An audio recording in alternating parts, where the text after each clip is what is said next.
When I used to see people talking to their dogs in the street, I used to think they were a bit strange, not to say ridiculous. It would also piss me off to see them treating the animal better than humans.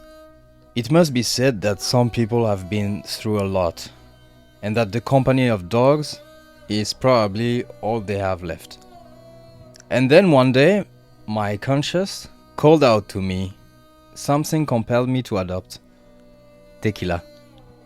After some days, I almost had a breakdown when she was at home, like a young dad who's just had a baby that is totally overwhelmed. When I look back, it makes me smile. Now I can't see myself living without her. I talk to her all the time now. And of course, that makes people smile in the street. I confess everything to her. I even get happy when the color or texture of her stools is good, because I'm concerned about her health.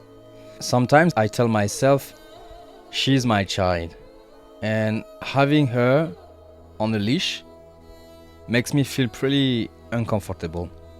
I've also discovered that some people are afraid of dogs, that some people mistreat dogs, that others tells you not to humanize them, that they are just dogs.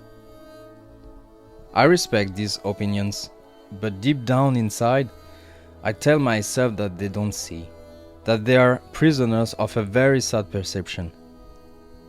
Tequila has the gift of reminding me that life is super short, since she's already 9 months old, and that in 10 years, 15 years, or maybe 20 years at most, she will be dead. When I think about it, I feel like crying, but I pull myself together and I enjoy every day with her. My dog has taught me to live in the present moment, to play, not to dwell on negative emotions. When she's too stressed, she shakes it off. I think she does it to expel the troubled energy. I'm thinking we should do the same thing at work, when your manager makes his daily passive-aggressive intervention that undermines your morale. We should get up and shake it off, twerk if need be. It would be a lot better, I think. Tequila also taught me that we are far too attached to things. She ate countless things at home: shoes, underpants, headphones. My girlfriend cried about it. And yes, sometimes you get carried away. You scold her, you tell her, "This is the last time you'll eat me something." Then you look at her wet eyes, that unconditional love she sends you, with her big ears back, and you feel like shit, like an idiot. You're angry at yourself for being mad at her for so little. My dog teaches me a life lesson every day. When I walk too fast, she pulls on the leash to make me slow down. And this happens very often. When I get upset with my girlfriend, she comes to me wagging her tail and licking me. When I'm happy, she celebrates it with me, often smiling at me for nothing, just because she's happy to go for a walk with me. Often I'm on my smartphone or computer and she comes up to me, puts a paw on the screen and licks my face, just to tell me to stop and come and live with her.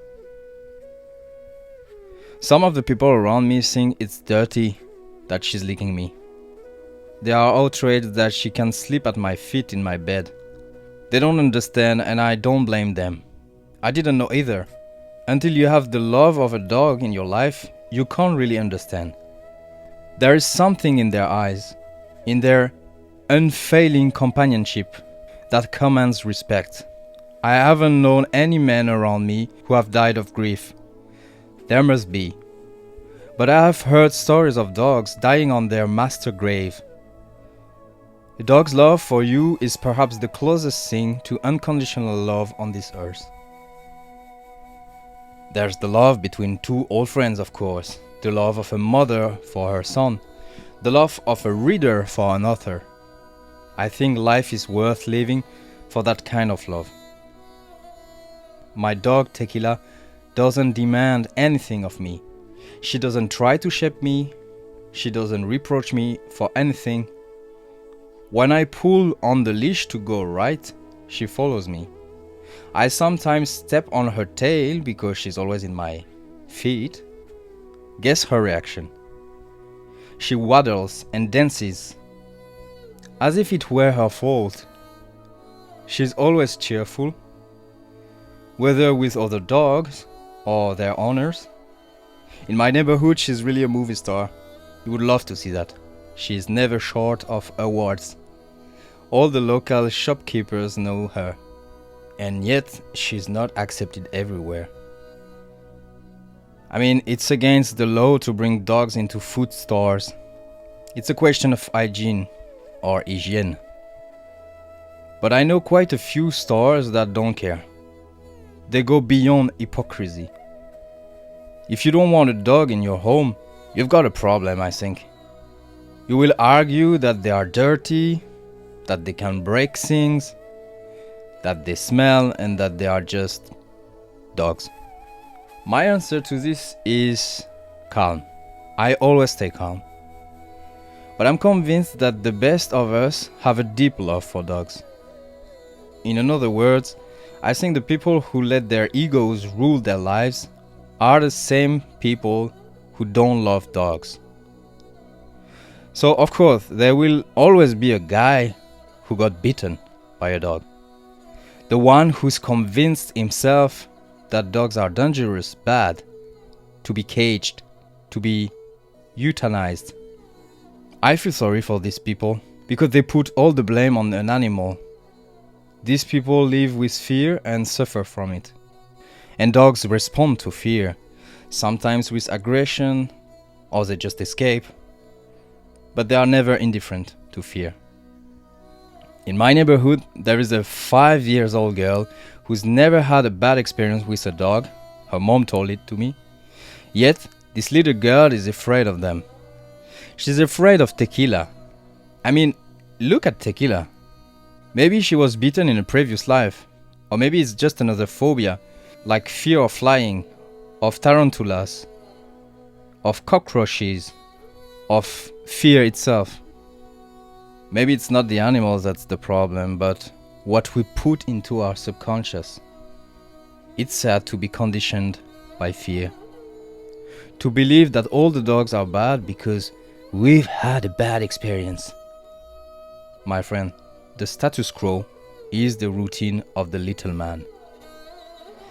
I would tell you to adopt a dog like I did, or at least to change the way you look at them. We've got them on a leash, but we are the ones at the end of it. They are the spiritual masters. We are not. Some are jealous, of course. Some dogs can be aggressive, but I think it's always because of men. Mistreatment or simply our toxic presence. It's as if we destroy everything we touch. I mean, look at nature. Since my dog has been in my life, I've gained in acceptance, mental health, pure consciousness, and my energetic vibration is much better, which has an impact on you and on the rest of us. So yes, you can drop a like for this. See you soon for a new video.